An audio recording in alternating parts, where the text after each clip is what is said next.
ओम शांति।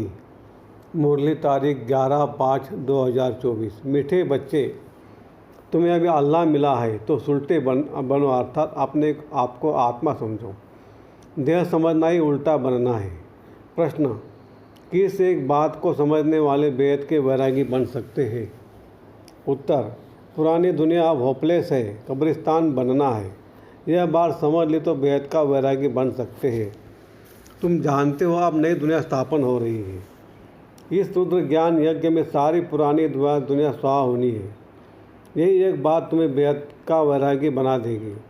तुम्हारी दिल इस कब्रिस्तान से निकल गई है। ओम शांति। यूँ तो है डबल ओम शांति, क्योंकि दो आत्माएं हैं, दोनों आत्माओं का स्वधर्म है शांत। बाप का भी स्वधर्म है शांत। बच्चे वह शांति में रहते हैं, उसको कहा ही जाता है शांति धाम। बाप भी वहाँ रहते हैं।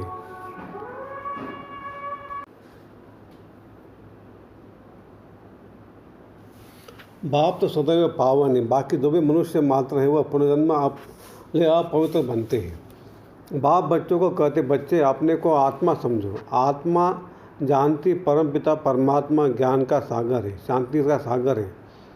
उनकी महिमा है ना, वह सर्व का बाप है और सर्व का सदगति दाता भी है। तो सभी का बाप के वर्षे पर हक ज़रूर लगता है।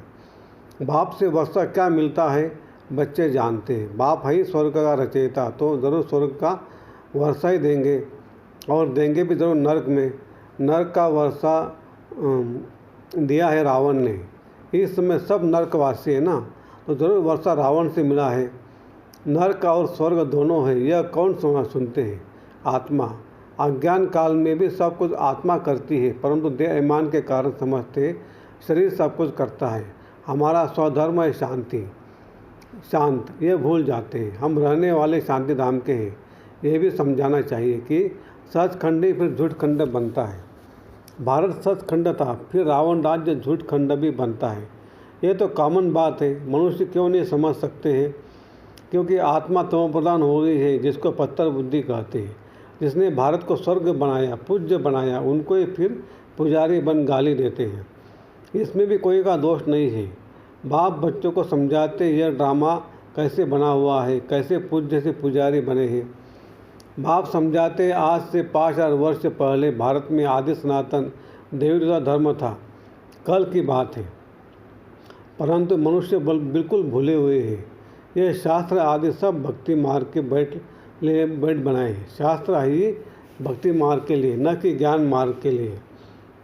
ज्ञान मार्ग का शास्त्र बनता ही नहीं है। बाप ही कल्प कल्प आकर बच्चों को नॉलेज देते हैं देवता पद के लिए। बाप पढ़ाए पढ़ाते फिर यह ज्ञान ट्रायलअप हो जाता है। सत्युग में कोई शास्त्र आदि होता नहीं है, क्योंकि वह तो है ही ज्ञान मार्ग की प्रारब्ध। 21 जन्मों के लिए बेहद के बाप से बेहद का वर्षा मिलता है, पीछे फिर रावण का वर्षा मिलता है अल्पकाल के लिए, जिसको सन्यासी लोग काष्ठ कुष्ठा समान सुख कहते हैं। दुख ही दुख है, इनका नाम ही दुखधाम है।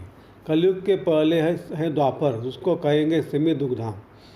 यह है फाइनल दुखधाम। आत्मा ही 84 जन्म लेती है, नीचे उतरती है। बाप सीढ़ी चढ़ा देते, क्योंकि चक्र को फिरना जरूर है। नई दुनिया थी, देवी देवताओं का राज्य था, दुख का नाम निशान नहीं था, इसलिए दिखाते शेर बकरी इकट्ठे जल पीते हैं। वहाँ हिंसा की कोई बात ही नहीं है। अहिंसा परमो देवी देवता धर्म कहा जाता है। यह है हिंसा, पहले पहले हिंसा है काम कटारी चलाना। सतयुग में विकारी कोई होता नहीं है। उन्नव की महिमा गाते, लक्ष्मी नारायण की महिमा गाते हैं ना। आप संपूर्ण निर्विकार हैं। यह कलयुग है, आयरन एजेड वर्ड। इनको कोई गोल्डन एज तो कह न सके। ड्रामा ही ऐसा बना हुआ है। सतयुग है एक शिवालय, वहाँ सब है पावन, जिनों के चित्र भी है। शिवालय बनाने वाले शिव बाबा का भी चित्र है। भक्ति मार्ग में उनको अनेक नाम दिए हैं। वास्तव में नाम एक है। बाप को अपना शरीर तो है नहीं। खुद कहते मुझे अपना परिचय देने व परिरचना के आदि मध्य अंत ज्ञान सुनाने आना पड़ता है। मुझे आकर तुम्हारी सर्विस करनी होती है। तुम ही मुझे बुलाते हो, हे पतित पावन आओ। सत्युग में नहीं बुलाते हो।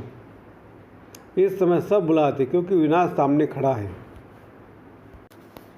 धारणा के लिए मुख्य सार। एक, जैसे बाप डायरेक्ट आत्माओं से बात करते ऐसे स्वयं को आत्मा निश्चय करना है। इस कब्रिस्तान से ममत्व तो निकाल देना है। ऐसे ऐसे संस्कार धारण करने जो कभी कर्म कुटने न पड़े।